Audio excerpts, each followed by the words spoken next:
Well, people, so out of all our fights, 6 went the distance. Well, a few more went the distance, but we're talking about 6 in pack a lunch. And now not all these fights were the same. Some of them were fun back and forths. Others, not so much, right? Well, one in particular. But I think there were lessons. There were definitely lessons in this, right? Now, the first fight of the evening was the women's strawweight clash. The women's strawweight clash, right? It was Vanessa Demopoulos against Talita Alencar. And this fight, right? Because Talita Alencar, a multiple time jiu-jitsu, gold medalist, championship winner, right? She's done it all.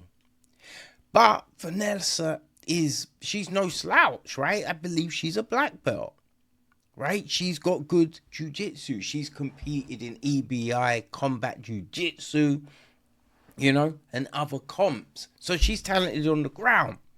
Now, she's not as credentialed as Alencar, which is why I thought Alencar would win. And yeah, Alencar just showed her dominance, right? Her skill set in being able to take you down and control you on the ground. Now, obviously, her takedowns aren't perfect, yeah, but they're definitely improved from the last fight. But the way she controlled Demopoulos on the ground was impressive. Every time Vanessa tried to get up, Alencar just, shifted her weight, moved position, got control back. Now, Demopoulos was, I think, spending too much time on her back, right? Where she was looking for subs that weren't there or throwing shots that did nothing, So it's just like, instead of wasting time doing all of that, she should have made more attempts to stand because, right, the knock on Alencar in this fight was not enough ground and pound. Right, she had all that control, but wasn't doing enough with it, right? Wasn't, causing damage. And although it would have been crazy, right? Maybe judges look and go, well, Demopoulos is at least making attempts at submissions, right? She's at least throwing something, right? They may not be effective punches, but she's the one doing something, right? So I think Alencar just needs to work on throwing shots and maintaining position, right? That's, if she can add that to her game, then, great stuff, right? Perfect, So our next fight was the heavyweight clash, the sole heavyweight clash on the card. Martin Buday against Uran. I don't even know how to say this name, man. It's Uran Satybaldiev, I think. Buday won this fight, but I thought Uran had won this fight. Right? Uran was the one pushing forward. Right? He was throwing combinations. Now, Buday did land shots for sure, but I thought Uran had banked the first 2 rounds. And he definitely slowed in the last. And Buday probably had his best round in the last. But I honestly thought Buday, hadn't done enough, right? I thought Uran had landed more shots. So I was real shocked, real surprised when, they gave him the fight, when they gave Buday the fight. That was, it was surprising to me, people. It was surprising. We had bantamweight clash of Victor Henry against Pedro Falcão. And this fight, man, let's just see. What did I say? I cannot. Man, where's my note? This fight, it was like, it was a good fight. Victor Henry, did a really good job, right? He got takedowns.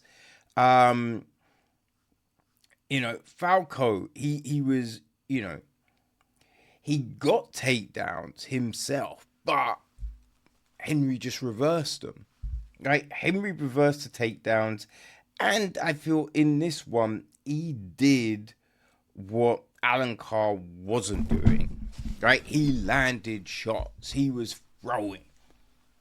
And he just, took control. Henry took control and, clearly won that fight, right? So, man, I was really looking forward to Loma Lookboonmee against Istela Nunes, right? Women's strawweight clash, because Lookboonmee is, man, she's so skilled, right? So skilled. And she looked really good tonight. She was throwing a lot of kicks and mixing those kicks up. Like the front kick up the middle worked very well, right? The knock for her is the fact she's so short, right? She's very short for the division, which does put her at a disadvantage to some extent. But I mean, that's why she uses a lot of kicks, because for her anyway, she hasn't got tiny short legs, you know what I mean? That's the thing, like if you're short and you've got short legs too, then you're kind of screwed. But no, look, for me, she was throwing a good selection of kicks. She was very fast, and so the jab worked well. Man, she really showed her skills that night and got the win. Right? Got the win. Right. The middleweight clash between Brad Tavares and Gerald Meerschaert. Brad Tavares looked really good. Really good.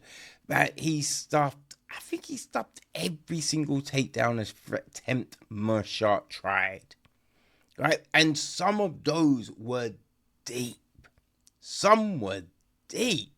But Tavares, really good balance, on one leg.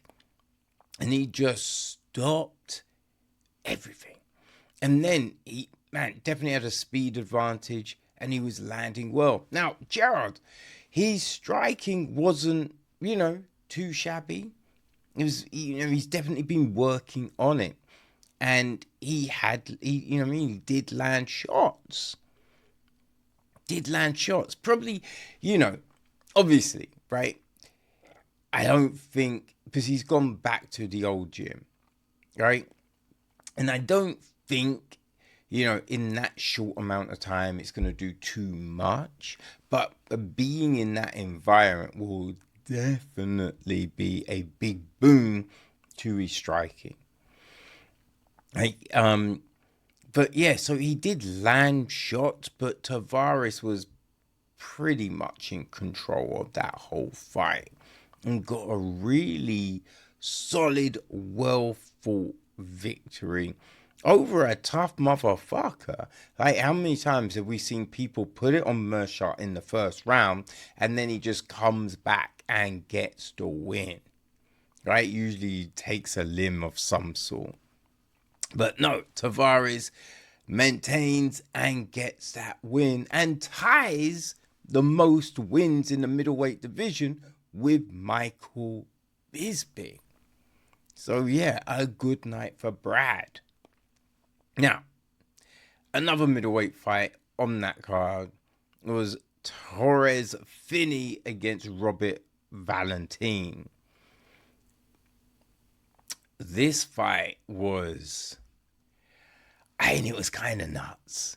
It was kind of nuts. Right? Finney did not throw many shots at all. I can't even look at the stats because my Chrome has just crashed. So I have no stats, nothing. But yeah, Finney didn't really throw anything. He got takedowns, right? But like some of the things with these takedowns, right? Because he would pick Valentin up, carry him across the cage, and drop him. Sometimes it's like he held Valentin for so long, Valentin was moving and shifting. So the takedown itself was a little sloppy, right? You're not slamming anyone, and it's just like, yo, you don't have to do huge, because that's going to wear you out, hoisting someone so far in the air and dropping them down, right? Sometimes you just have to put them down. You just need to get them down. That's it. Right? And this is the other thing, right? There's people that can do that takedown and land in mount, right? Or land in side control. Really, they think about how they are putting you on the mat and getting into the optimal position for them to do what they want to do. Finney ain't thinking like that when he's taking someone down. Maybe in other fights he may have, but he did not tonight. That wasn't him at all, right? So, yeah, like he would get the takedowns and then he'd get stuck, right? He'd get stuck in guard and he's got short arms, right?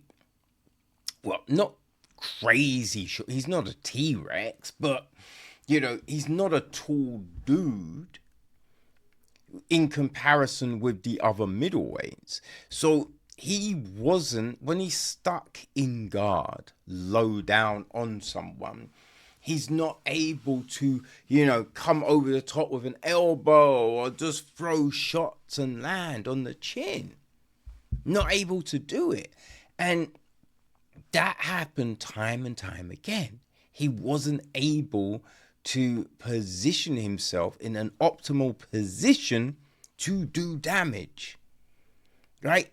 On the feet, he wasn't doing anything to land damage, right? He had no sub attempts. So he was not trying at any moment to end this fight, right? And his talk leading up to this was, I'm going to stop him. I feel his nickname's the Punisher. There was no punishing. There was no punishing happening, right? Thomas Jane was a better Punisher. Hey, I will even say Dolph Lundgren was a better Punisher, right? Dolph Lundgren was a better Punisher than Torrez Finney on Saturday night. And Dolph Lundgren was not a good Punisher, people. He was not a good Punisher. That was a ridiculous casting. It made no sense. It's like, you don't want to knock someone, because obviously anyone that puts themselves in that cage, right, is ready to throw down. You have to give mad props to. But after the struggle to get into the UFC, right? 3 wins on the Contender Series.